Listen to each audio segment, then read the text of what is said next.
Selamun aleyküm. Bugün miladi 24 Nisan 2022 Pazar, Hicri 23 Ramazan 1443. Günün ayeti.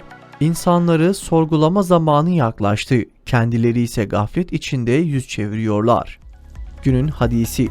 Aziz ve celil olan Allah buyurmuştur ki, kulum beni andığı ve dudakları benim için kımıldadığı an ben kulumla beraberim.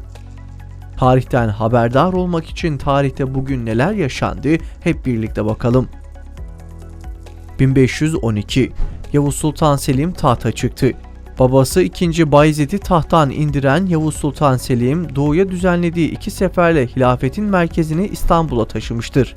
Yavuz, farklı kişilik ve işleriyle en çok tartışılan ve en çok adından söz ettiren padişahların başında gelmektedir. 1830 Osmanlı hükümeti Yunan devletinin kurulması hususunda hazırlanan protokolü imzalayıp Yunan devletinin varlığını resmen kabul etti. 1877 Rusya, Eflak ve Boğdan'a girerek Osmanlılara savaş açtı. Böylece 93 Harbi olarak anılan Osmanlı-Rus Savaşı başlamış oldu. 1969 Amerika Birleşik Devletleri Vietnam Savaşı'nda ölen askerlerin sayısını 33.641 olarak açıkladı. 1980 İran'da rehin tutulan 52 ABD'liyi kurtarmak için girişilen kurtarma operasyonu, rehineler kurtarılamadan 8 ABD askerinin ölümüyle sonuçlandı. 1983 Milli Güvenlik Konseyi'nin siyasi partilerin faaliyetlerini yasaklayan kararı kaldırıldı.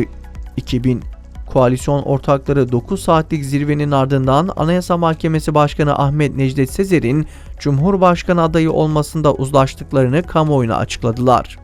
2004 Birleşmiş Milletler Genel Sekreteri Kofi Annan'ın Kıbrıs'ta çözüm için hazırladığı plana ilişkin referandum yapıldı. Kıbrıs Türkleri tarafından kabul edilen ancak Kıbrıs Rumları tarafından reddedilen plan, her iki toplum tarafından kabul edilmediği için reddedilmiş oldu. 2004 Bilgi edinme hakkı kanunu yürürlüğe girdi. Buna göre yasalarla veya mahkeme yoluyla gizlilik kararı bulunmayan tüm konularda vatandaşa bilgi verme zorunluluğu getirilmiş oldu.